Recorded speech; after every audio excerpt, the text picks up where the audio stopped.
Chicos, buenas tardes. El día de hoy vamos a continuar con el tema de Present Continuous. Pero vamos a retomar un poco el vocabulario que vimos la clase pasada. Tenemos la parte de countable and uncountable. Les platicaba que era muy importante saber distinguir entre ambos tipos de palabras, dado que en el caso de los countables va a ser posible, en primer lugar, agregarles una S para plurales, como es el caso de esta S. Déjenme, se las marco. S. Va a ser el mismo caso para, por ejemplo, Apple. Vamos a poder agregar apples. Orange, oranges. Salad, salads. Para hacerlo plural. Egg, bueno, aquí egg ya tiene la S, pero también se puede decir en singular egg, solito, sin la S. También va a ser posible para este tipo de palabras agregarles una A o una AN antes de la palabra. Es decir, si yo quiero decir a salad, an orange, a hot dog, a carrot, a tomato, an apple, aquí también sería an. Si se dan cuenta, se va a agregar an cuando después, inmediatamente después, la palabra que siga empiece con una vocal. Y va a seguir, y si sigue una consonante, va a ser la letra a la que va a ir en ese lugar. Y en tercer lugar se va a poder agregar antes de estas palabras un número.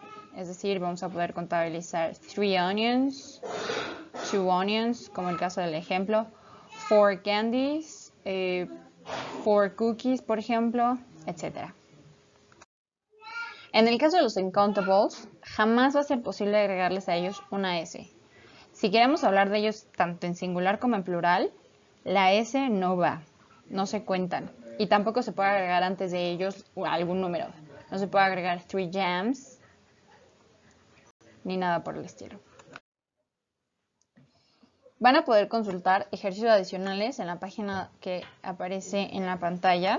En estos botones hay ejercicios para, primero, aprender a clasificar ambos tipos de palabras entre countable y uncountables. Y en segundo lugar, para saber agregarles ya sea a an, s o números antes de la palabra.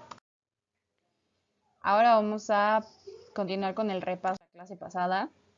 Veíamos que teníamos para la fórmula del futuro el sujeto más will más el verbo.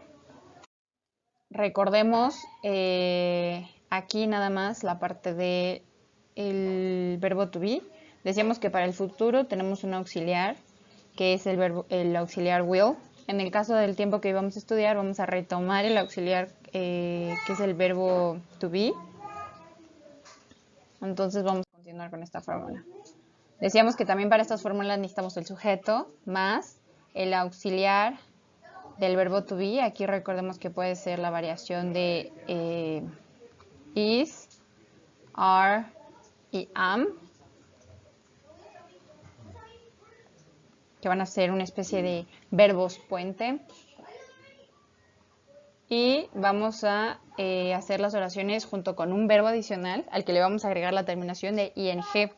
En español nosotros utilizamos este tiempo para decir que estamos haciendo dos acciones o que seguimos haciendo una acción en el presente. Ya estudiamos presente, pasado y futuro. Ahora vamos a regresarnos un poco al presente y en el presente vamos a estudiar lo que hacemos a lo largo del tiempo. Por ejemplo, en este momento estoy grabando un video. En este momento estoy haciendo una acción que continúa en el presente. Ese es el tiempo que vamos a estudiar. Entonces, para el primer ejemplo, we are studying English. El verbo original en el número 3 es study. Como ven, se le separa la Y y se le agrega ing, como lo indica la fórmula. Tenemos nuestro sujeto, que es we, el verbo conjugado o disfrazado que le corresponde, que es are, y el verbo studying, como la fórmula lo indica, junto con el predicado. Son los mismos ejemplos de la clase pasada, pero en este caso son en tiempo continuo. Elisa and Melanie are eating sandwich. Elisa and Melanie, recordemos que es they. Are es el verbo en el que se tienen que conjugar para la tercera persona del plural. Y tenemos eating con la terminación ing. ¿De acuerdo? Después tenemos the frog, que es eat. A eat le vamos a agregar el verbo is, el verbo disfrazado de is, es el verbo to be disfrazado de is, junto con la terminación ing en el segundo verbo de la oración. La rana está saltando en el jardín. Es una acción que continúa en el presente.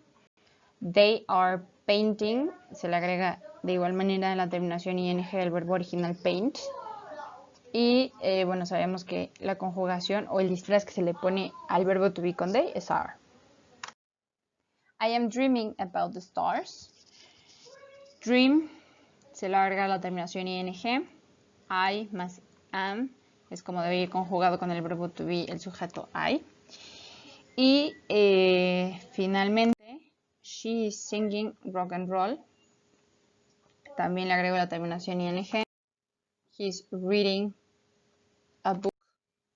Are you finishing your homework? Este es una variación del presente continuo para que tengamos claro que podemos hacer las oraciones en tiempo lineal, como lo sabíamos, en afirmativo, como lo habíamos estudiado, en negativo, como lo habíamos estudiado, y en interrogativo.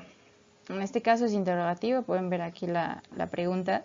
Y are, en este caso, va a ir antes del sujeto. Solamente se invierte el orden de estos dos elementos, pero continuamos con la misma lógica de agregarle ing al verbo. Each kid is learning English. Cada niño está aprendiendo inglés. Each kid es cada niño. En este caso, como se habla de cada uno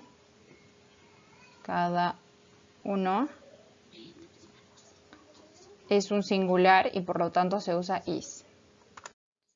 I am not taking online classes. El verbo original aquí es take. Para agregarle ing se transforma, se elimina la e y se le agrega ing. Y aquí simplemente es otro ejemplo de una variación de tipo de oración. En este caso puede ser negativa también y el negativo va a ir entre el elemento 2 y el elemento 3. Esto es importante recalcarlo. Finalmente les dejé unos ejercicios disponibles por si quieren practicar lo que acabamos de aprender. Son las mismas oraciones que debieron haber transformado para el futuro simple. Y les dejo una recomendación de un listening que pueden escuchar en sus ratos libres de conversaciones.